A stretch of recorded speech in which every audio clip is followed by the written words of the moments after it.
Greetings.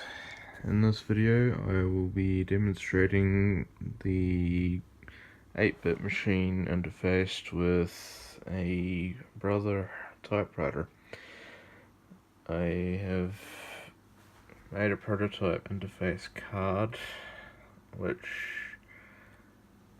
decodes the 8-bit machine's output bus into essentially ASCII, and the card decodes the ASCII into essentially the keyboard presses, which the typewriter obviously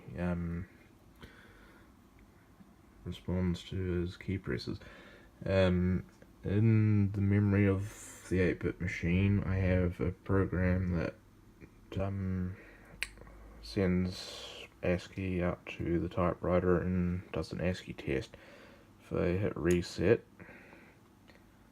and look at the typewriter output,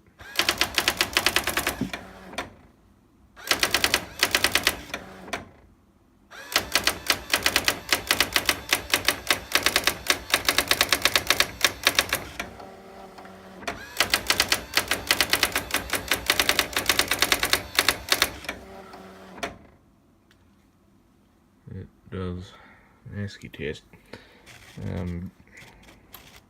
It's not every character, but it's got most of the symbols there, and at least A through Z.